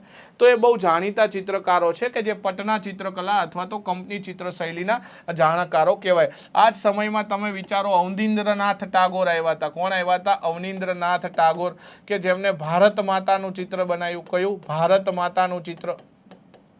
એના પછી રવિન્દ્રનાથ ટાગોરને યાદ કરો. આ રવિન્દ્રનાથ ટાગોર જે છે એમને એ વખતે સરસ્વતી માતાનું ચિત્ર બનાવ્યું. કોનું બનાવ્યું? સરસ્વતી માતાનું ચિત્ર. એના પછી તમે આવા ઘણા બધા ચિત્રો એ વખતે ચિત્રકારો આવે છે ને એમને ઘણા બધા સારા સારા ચિત્રો બનાવ્યા છે. તો આ બધા કંપની ચિત્રકારોની એક વાત થઈ કે પટનાના પ્રમુખ ચિત્રકાર હતા મહાદેવલાલ, કે જેમણે રાગીની ગાંધારી નામનું ચિત્ર બનાવ્યું અને યમુના પ્રસાદ દ્વારા બેગમોની શરાબખોરીનું એક ચિત્ર તમને જોવા મળે છે. એના પછી આપણે મધુબની એટલે બિહારની અંદર ડેવલપ થયેલી એક આ ચિત્ર શૈલી છે. કઈ જગ્યા? આને મિથિલા ચિત્રકળા પણ કહેવાય છે. આને શું કહેવાય છે? મિથિલા ચિત્રકળા પણ કહેવાય છે. ખાસ કરીને આની અંદર ઘણા બધા પટચિત્રો એટલે કે કાપડ ઉપર કે કાગળ ઉપર પણ ચિત્રો બનેલા છે. અને અરિયન એટલે કે ભૂમિચિત્ર એટલે કે જમીન ઉપર દોરાતા ધૂલી ચિત્રો પણ ઘણા બનેલા છે.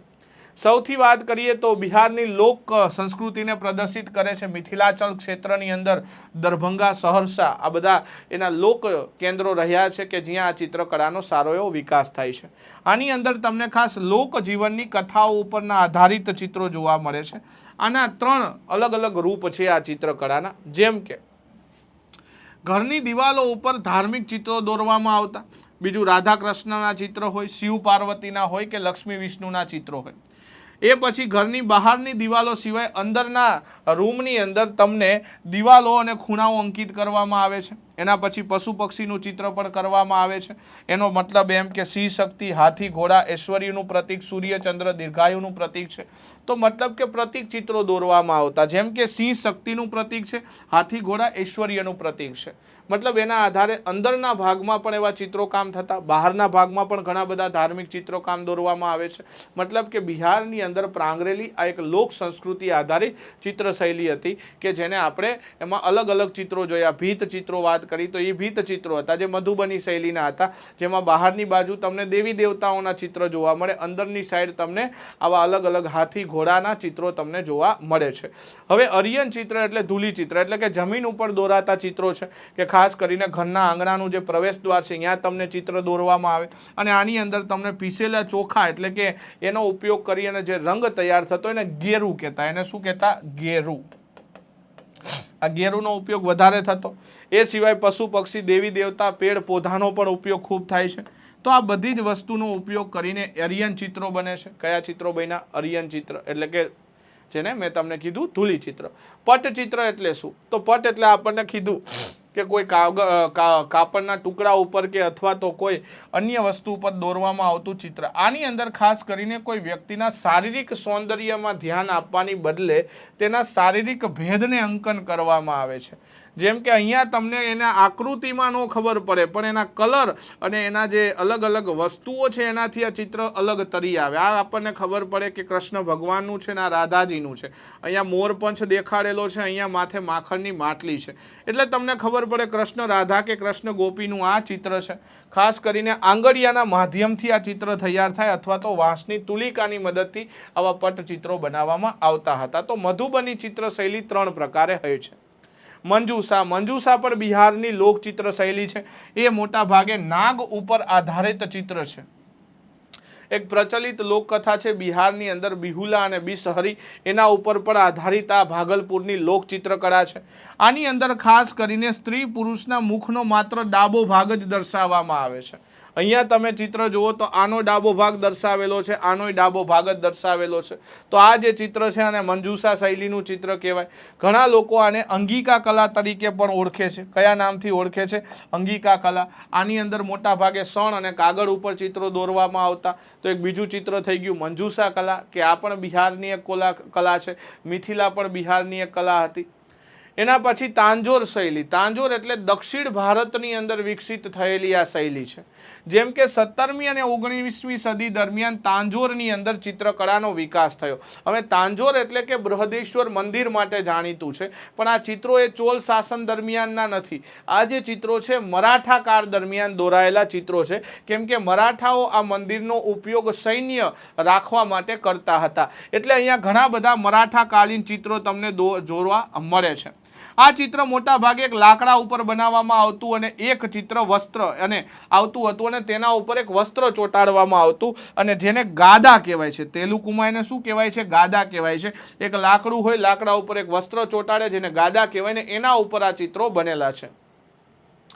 એના પછી વાત કરી આના ઉપર ચૂના, પથ્થર, ગુંદર અને મધના મિશ્રણને લગાડવામાં આવે છે અને ત્યારબાદ એમાં સોનું, હીરાથી તૈયાર કરવામાં આવેલ સામગ્રીઓ જેવા કે ફૂલપાન વગેરે લગાડવામાં આવતા હતા. કલાકારો વિષ્ણુ, શિવ અને કૃષ્ણ ભગવાનના રૂપ પ્રિય હતા એટલે એના ચિત્ર વધારે દોરવામાં આવતા હતા અને સાથે આ ચિત્રકલા સરફોજી મહારાજના સમયમાં પોતાની પરાકાષ્ઠાએ પહોંચે છે. તો તાંજોર શૈલીના ચિત્રો જે બનાવ્યા છે એ કોણે બનાવ્યા? મરાઠાઓએ બનાવ્યા કે જે એમ કહેવાય કે લાકડું છે ને લાકડા ઉપર જે સફેદ ટુકડો કાપડનો ચોંટાડવામાં આવે, ગાદા કહેવાય એને, એના ઉપર ચિત્રો બનેલા છે. ઘણા બધા પૌરાણિક ચિત્રો પણ છે અને ઘણી અંદર સોનાનો ઉપયોગ કરવામાં આવતો, એના દ્વારા ફૂલ પાન બનાવીને એને ચોંટાડવામાં આવતા. તો આ એક તાંજોર શૈલી છે. મતલબ કે એવું ન વિચારતા કે તાંજોર શૈલી છે તો ચોલ રાજાઓ આવશે, પણ કોના સમયમાંનો વિકાસ થયો? મરાઠાઓ. એના પછી બંગાળ કલા કેન્દ્રની વાત કરીએ. કંપની શાસનની સાથે, કંપની એટલે કે પટનાની અંદર જેમ જેમ ચિત્રની શરૂઆત થઈ એવી રીતે બંગાળમાં પણ કલા કેન્દ્રની શરૂઆત થાય છે અને એનો શ્રેય ઈવી હેવલને જાય છે. કલકત્તા કલા વિદ્યાલયના પોતે આચાર્ય પણ રહ્યા. એમના પ્રેરણાથી અવનીન્દ્રનાથ ટાગોરે પાશ્ચાત્ય એટલે કે યુરોપિયન વાસ્તુકલા અને સ્વદેશી વાસ્તુકળાનો મિશ્રણ કરીને ઘણા બધા ચિત્રો બનાવ્યા જેને ઠાકુર શૈલીના પણ ચિત્રો કહેવાય છે. મેં તમને હમણાં જ કીધું ભારત માતાનું એમનું ચિત્ર છે. એ સિવાય બુદ્ધના જન્મનું પણ ચિત્ર છે. નંદલાલ બોઝ એમને પણ ઘણા બધા પેઇન્ટિંગ બનાવ્યા. આપણી ભારતના બંધારણની પાનાની ડિઝાઇન એમના દ્વારા બનાવી છે. જેમ કે એમને સતીનું ચિત્ર બનાવ્યું, વિષપાન કરતા શિવનું ચિત્ર હોય, દાંડી માર્ચનું ચિત્ર હોય, આ બધા એમના સમયમાં બનેલા છે. અને સ્વદેશી આંદોલન ચાલી રહ્યું હતું એટલે સ્વદેશી વસ્તુઓને ઉત્પાદનને ઉત્તેજન આપના ઘણા બધા ચિત્રો એ પોતે બનાવે છે ને એનાથી કળાને ઉત્તેજન પણ મળે છે. એના પછી વાત કરી નંદલાલ બોઝને ઇન્ડિયન નેશનલ ઓફ આર્ટ્સ દ્વારા પદ્મભૂષણ એવોર્ડ આપવામાં આવે છે. એના પછી બંગાળમાં જેમિની રાય રોય એક પ્રમુખ તૈલી ચિત્રકાર થયા.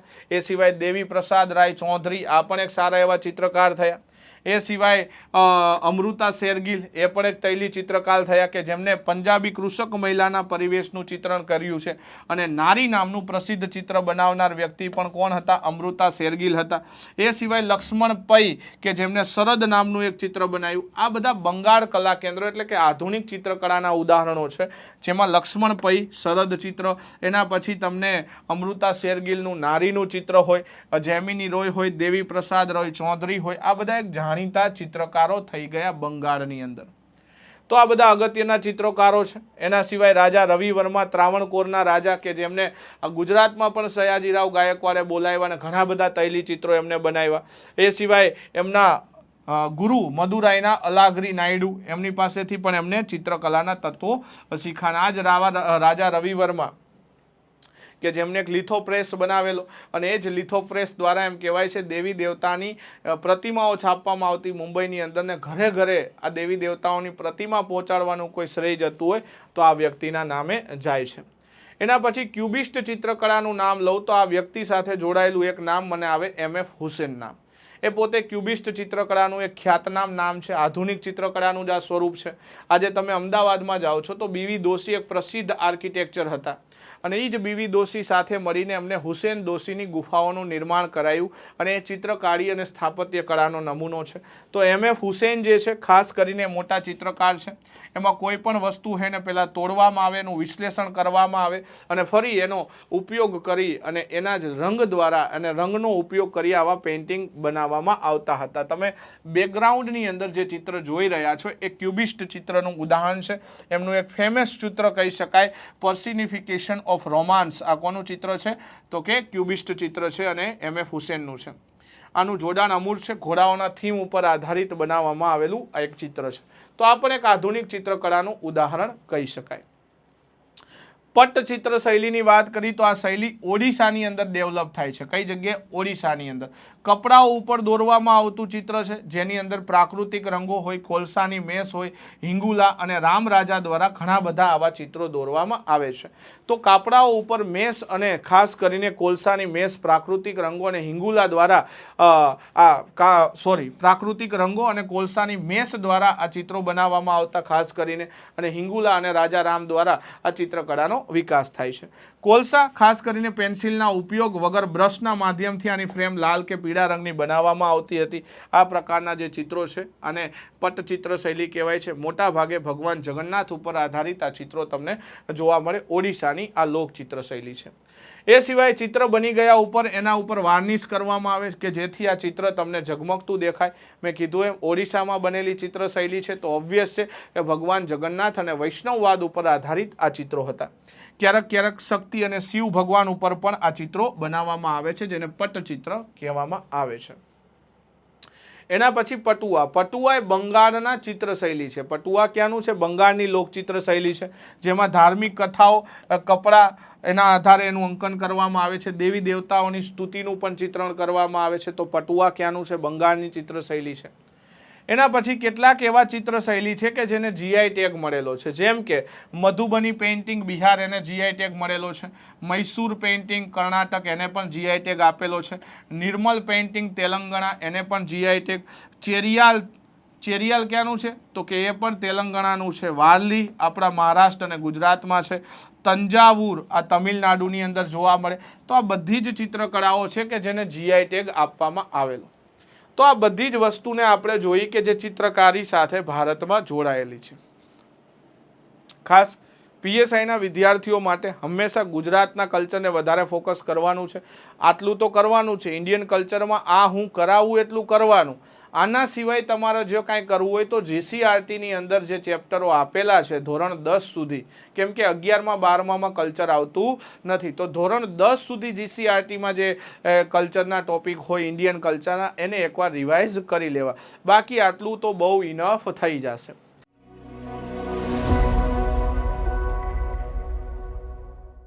ચાલો હવે પીવાયક્યુની વાત કરી તો રાજસ્થાનની કિશનગઢ. આપણે જોયું તો કિશનગઢ એ ચિત્ર શૈલી માટે ખૂબ જાણીતું છે. તો રાજસ્થાનની કિશનગઢ શાળા શેના માટે જાણીતી છે? ચિત્રકળા માટે જાણીતી છે. ચલો આગળ વધીએ. પહાડી ચિત્રકળામાં કઈ શૈલી ઉત્તમ મનાય છે? ગુલેર, બસુલી, કાંગડા કે મેવાડી? તો આપણે પહેલા જ કીધું હતું કાંગડા શૈલીના ચિત્રો છે એ પહાડી શૈલીમાં સૌથી ઉત્તમ માનવામાં આવે છે. એના પછી આગળ વધીએ તો કાંગડા શૈલી ખાલી જગ્યા શૈલીનો એક પ્રકાર છે. તો ઓબ્વિયસ છે, હમણાં જ જોયું કાંગડા હોય કે બસોલી હોય, આ બંને પહાડી ચિત્રકળાનો એક પ્રકાર છે અને એ મૂળ તો ચિત્રકળાનો જ એક પ્રકાર કહી શકાય. એના પછી આગળ વધીએ તો નીચેના પૈકી કયા વિધાનો સત્ય છે? મુઘલ લઘુચિત્ર રંગકામ એ લોકપ્રિય લઘુચિત્ર શાળાઓમાંથી એક છે. જયદેવનું ગીત ગોવિંદ એ બસોલી શૈલીનું ઉદાહરણ છે. સાચું છે. ગુજરાતમાં લઘુચિત્ર કળાની પરંપરા હતી. સાચું છે. તો આપણને આ ત્રણે વિધાનો સાચું જોવા મળશે. અહીંયા આપણું વાક્ય એમ છે મુઘલ ચિત્ર રંગકામ એ લોકપ્રિય લઘુચિત્ર શાળાઓમાંથી એક છે, એવું આ વાક્ય છે. તો આ ત્રણે વિધાન સાચા છે. તો ખાસ આજનો લેક્ચર આપણે ભણ્યા અને આજના લેક્ચરની અંદર આપણે ચિત્રકળા વિશે વાત કરી છે અને સાથે પીવાયક્યુની વાત કરી છે. આશા રાખું આપ વ્યવસ્થિત તૈયારી, મજબૂત તૈયારી કરી રહ્યા છો. તો આગળ મળીશું ફરી પાછા કોઈ નવા ટોપિકની અંદર અને ટોપિકને પૂરો કરીશું. ત્યાં સુધી જોતા રહો વેબ સંકુલ. આપ સર્વ વિદ્યાર્થી મિત્રોનો ખૂબ ખૂબ આભાર.